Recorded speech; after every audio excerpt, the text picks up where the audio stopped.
Dans cette quatrième vidéo, je me propose d'évoquer la vie quotidienne des grands bourgeois et notables de la cité, en les suivant dans les lieux qu'ils fréquentent, au moyen d'une promenade virtuelle dans l'Amsterdam du siècle d'or. À cette occasion, je me servirai des nombreuses peintures représentant la vie quotidienne dans les cités hollandaises à cette époque. En toile de fond de cette vidéo, j'utiliserai le plan cavalier de la ville réalisé en 1688 par Frédéric de Witt que j'ai présenté à la fin de ma troisième vidéo.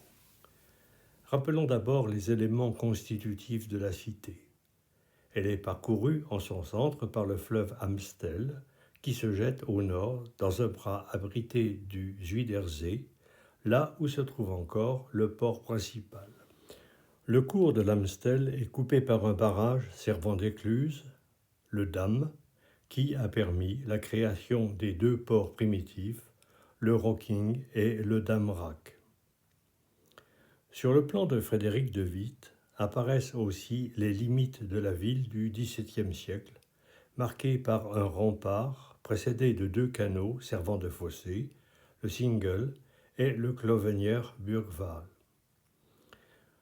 Depuis cette époque, la ville s'est étendue vers l'est et un nouveau rempart a été construit dans le premier quart du XVIIe siècle.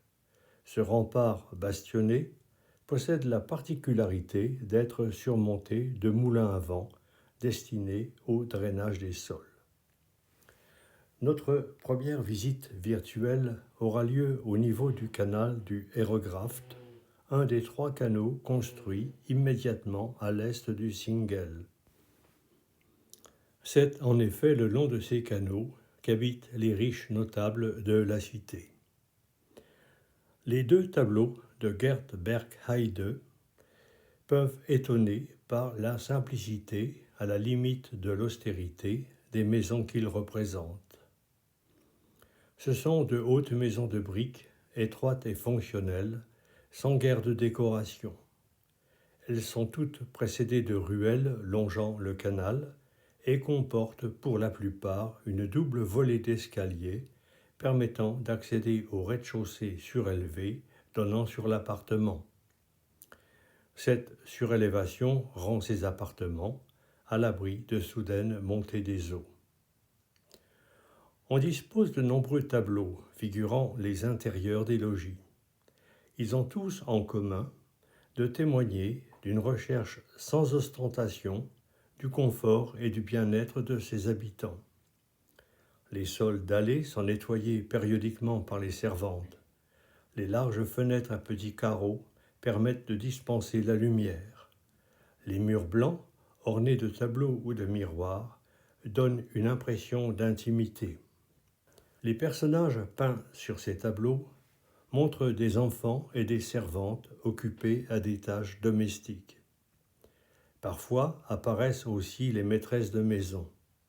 Elles portent dans leur maison des vêtements colorés que l'on qualifie à l'époque de déshabillés. Cependant, dès que ces riches bourgeoises sortent de leur maison, elles changent de costume et revêtent un habit noir, austère, à peine agrémenté par une fraise ou une collerette blanche et par un bonnet parfois orné de dentelle. Cet habit noir et austère est aussi porté par les hommes dès leur plus jeune âge et jusqu'à un âge avancé. C'est ce que montrent les portraits où ils sont figurés, revêtus d'un costume noir. Seul émerge du pourpoint un col de chemise ou une fraise blanche, ainsi que des manches souvent ornées de dentelle. Un chapeau noir et des souliers noirs complètent l'ensemble. Ces modes de vie apparemment simples et austères sont, selon moi, à mettre en relation avec les préceptes fondamentaux du calvinisme tels qu'ils furent élaborés par le synode de Dordrecht en 1618-1619.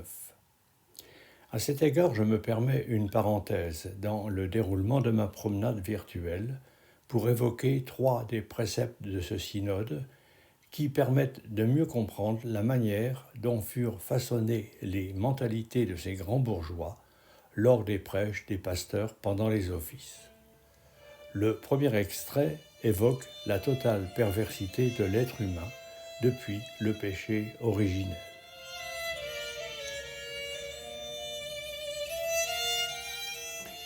Dieu a choisi de toute éternité ceux qui seront sauvés.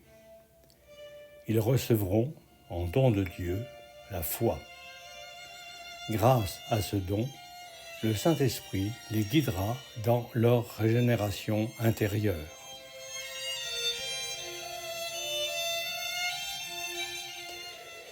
Dans ce dernier extrait sont mentionnées les deux caractéristiques devant orienter la vie quotidienne des riches bourgeois d'Amsterdam.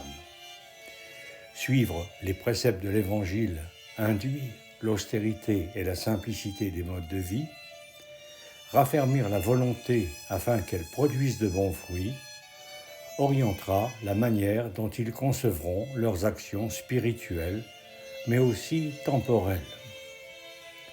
Produire de bons fruits, tel est donc l'objectif des riches bourgeois d'Amsterdam. Réussir dans les affaires était pour eux fondamental, car cela leur permettait de présager qu'ils seraient parmi les élus que Dieu avait choisis. Dans cette perspective, 4 lieux devaient pour eux revêtir un intérêt particulier.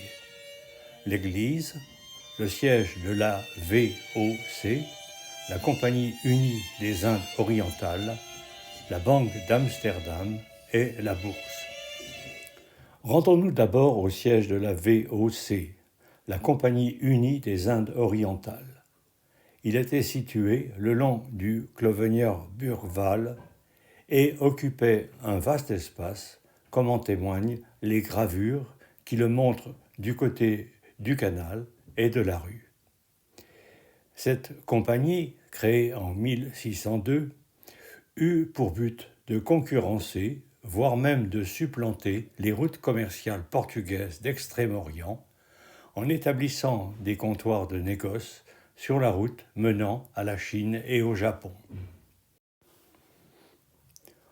Pour réaliser un tel projet, il fallut donner à cette compagnie les moyens de ses ambitions, et d'abord des moyens financiers. Pour cela, elle fut organisée sous la forme d'une société par action dotée d'un capital de 6 429 588 gulden. 59% de ce capital furent fournis par 1143 investisseurs d'Amsterdam. La plupart étaient évidemment ces bourgeois dont j'ai décrit les modes de vie précédemment. Le reste fut fourni par 5 autres villes qui participaient au projet. Comme en témoignent les 2 documents présentés, ce capital était divisé en actions au cours nominal de 3000 gulden, ouvrant droit chaque année à la distribution de dividendes correspondant aux bénéfices de la compagnie. Les résultats furent spectaculaires. La VOC se créa un vaste empire commercial et colonial. Le centre principal de domination de la VOC était situé en Indonésie et principalement à Batavia. À partir de cette base furent créés des comptoirs, d'où les navires assuraient une grande partie des échanges entre l'Extrême-Orient et l'Inde, et ramenaient en Europe les épices dont celle-ci avait besoin. La compagnie dut s'adapter à ce succès en se créant des structures nécessaires à son action. Au niveau du port fut aménagé un vaste espace comportant une amirauté, des entrepôts et un chantier naval. Une autre compagnie s'était aussi créée pour effectuer le commerce à l'ouest, la WIC, la Compagnie des Indes occidentales. Elle était également organisée sous forme d'une société par action et avait fondé des comptoirs en Afrique et en Amérique. Son siège était situé non loin du port. Elle n'eut cependant pas l'importance de la VOC et cessa provisoirement ses activités en 1674. L'Église, la Banque d'Amsterdam et la Bourse, les trois autres lieux qui importaient aux riches bourgeois d'Amsterdam, étaient tous situés à proximité de la place qui occupait le centre de la cité. Le Raadhuis abritait à la fois le gouvernement de la cité et la Banque d'Amsterdam. Le bâtiment, autrefois modeste, a été reconstruit au milieu du XVIIe siècle et présente maintenant l'aspect d'un palais imposant et majestueux à l'image de la puissance de la cité. La Banque d'Amsterdam était située dans les locaux de l'hôtel de ville. Elle avait été créée en 1609 par la cité pour faciliter les transactions financières en se substituant aux officines d'échangeurs et était gérée par les riches bourgeois. La banque recevait les espèces ou le métal précieux, les évaluait et les convertissait en une monnaie de banque au cours stable, le florin blanco. C'est en monnaie de banque que s'effectuaient la plupart des transactions. La bourse fut construite par agrandissement du dam aux dépens du rocking. La création d'une bourse, selon le type de celle existant actuellement, fut rendue nécessaire par l'apparition des sociétés par actions. C'est là, en effet, que se négociaient les actions des compagnies, et en particulier celles de la VOC et de la WIC. Les actions pouvaient, en effet, changer de propriétaire. Leur valeur était fluctuante, dépendant de la situation du moment. Quant à la Nieuwe Kerk, elle se caractérisait par son intérieur austère et dépouillé. Rien ne devait détourner l'attention des fidèles qui ne devaient se concentrer que sur la prédication des préceptes de l'Évangile, comme le synode de Dordrecht l'avait ordonné. Cette vidéo consacrée aux notables d'Amsterdam m'a permis de les caractériser en tant que classe sociale.